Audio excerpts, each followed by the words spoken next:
Well, this happened. So the Inner Circle Ward Council meeting was announced for after Revolution and on Dynamite. Though, noticeably, even though the card says Wardlow's on there, he doesn't show up until later. So the Inner Circle heads out to the ring. No Wardlow, though, but like they said, card was subject to change, so naturally that was probably going to be a payoff afterwards. Jericho says that when any Grand Army needs to change its course, they must have a War Council meeting. I mean, that is also a COVID council meeting, but they don't really talk about that much anymore.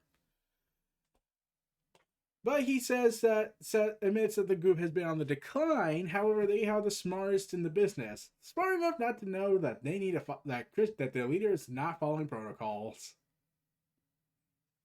You see where I'm going with this? So this was building for months about the idea that MJF is plotting that coup d'état. He was going to take over the Inner Circle from Jericho. It was going to be this sure sudden but inevitable betrayal kind of moment. But then Sammy Guevara comes in to save the day, and reveals that he planted a camera before their big secret meeting where they had agreed to overthrow Jericho. Oh, MJF looks like I was hoping to do this much smoothly as possible, but looks like we got no choice. Go get him. And it looks like the Inner Circle is about to fall apart with MJF leading the helm now of this broken group, only to reveal they deceived him because you're sudden but inevitable betrayal. Oh. So, yeah. MJF is kicked out and fired from the Inner Circle, and he's going to get a beat down. MJF starts crying and crying. And and then uh, and then as this happens, yeah. So Jericho shoves MJF into a corner, and that says he doesn't try to. And then MJF says, I wasn't trying to take over the group, man. I was trying to take over the group because I was too busy forming my own. And the lights go out, and long and behold, we see FTR, Tully Blanchard, Wardlow, and Sean Spears behind the Inner Circle, and the fight is on. They beat down the Inner Circle. Mostly FTR throws wine bottles at them, champagne bottles, glass at them, probably breaking their skulls and fingers. And the beatdown commences. Hardwood smashes Ortiz with a bottle over his head. MGF sits on the turnbuckle acting like, yeah, it's all according to my design. Except for the deceiving part. And Santana and Ortiz get handcuffed, and Wardlow beats up Jericho while Santana and Ortiz get spiked pile drivers, while Sean Spears smashes a steel chair over Sammy Guevara, proving once and for all that he is in fact the chairman. And of course, it said, like in my AEW retrospective video, I called that they said they were trying to fix this, and thus they are fixing Sean Spears and giving him a big deal now. And then they give the piece de resistance and powerbombs Jericho into oblivion after whacking on the head several times with a bat and bleeding him profusely. And thus, the tide is now complete. MJF is now the master, and he has outsmarted Jericho, the Ayatollah of rock and rolla, the COVID god.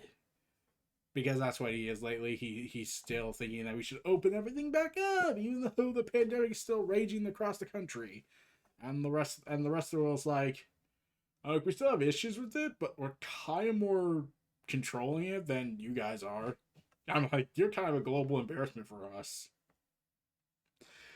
So, yeah. Jericho is taken down, and I was sure it was going to end with the group looking. And Wardlow looks like. I can't think of the right name. I keep thinking he looks a little bit like Rusev going crazy when he had the long hair. The way he was moving on about, like he just looks kind of unhinged a bit more. And oh god, this angle with this closing segment was awesome in my opinion. There were some who didn't like it because some aren't a fan of FTR and whatnot, but like, yeah, and we were all thinking that, oh, this is gonna be the Four Horsemen, FTR, Tully Blanchard, Arn Anderson involved as a Tully Blanchard and Arn Anderson involved as managers. There's with Arn Anderson occasionally doing a power bomb, a spine buster, his signature spine buster, Sean Spears, and a fourth guy, which everyone either thought was going to be either Cody Rhodes. I hoped it was Nick Aldis, only to reveal, no, we're not doing that. You see, there is another group, the reflection of the Four Horsemen that was never brought up, considered. Could this be a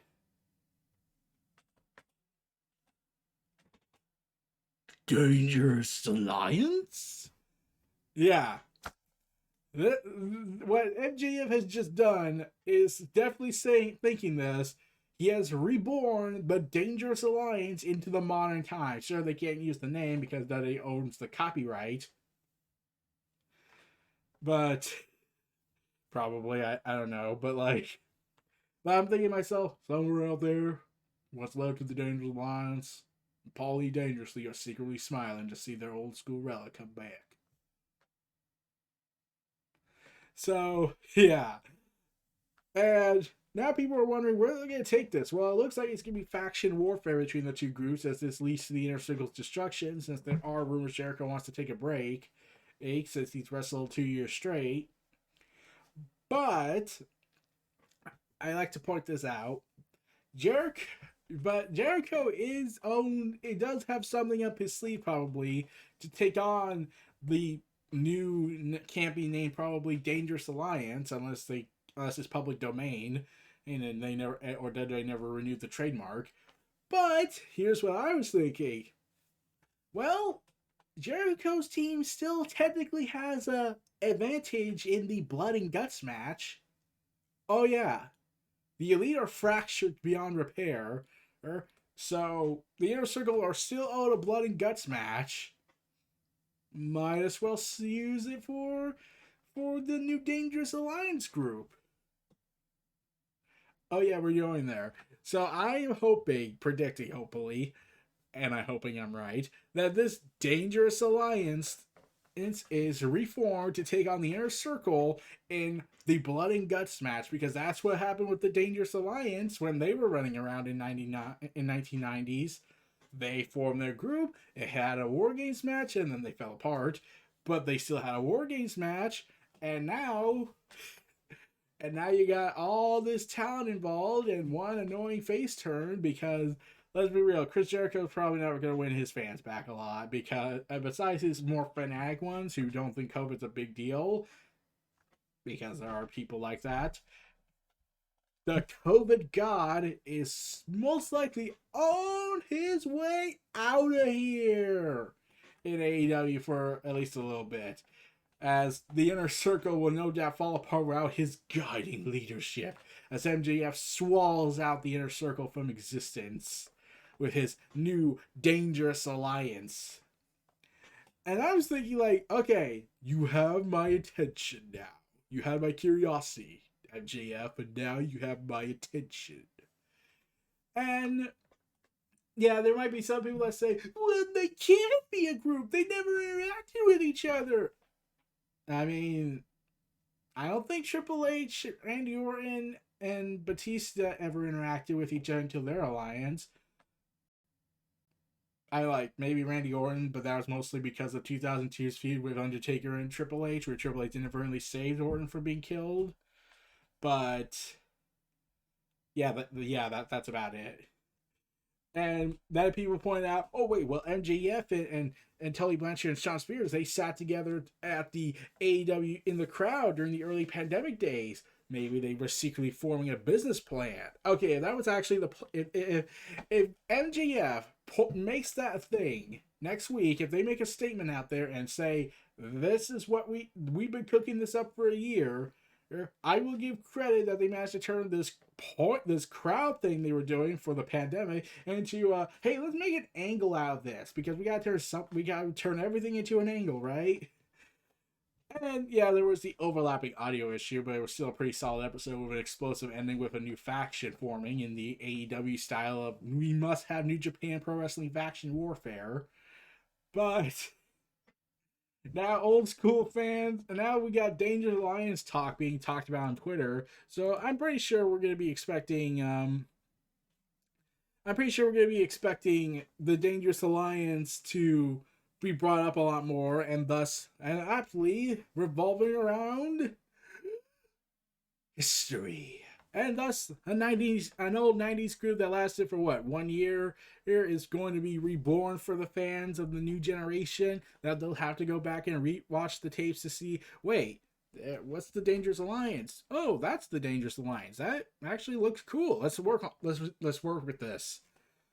So yeah, I've been seeing people going ahead and saying like, yeah, this is the Dangerous Alliance kind of group now. You got Wardlow, you got MJF, you got FTR, you got Tully Blanchard, you got Shawn Spears, you got all these guys.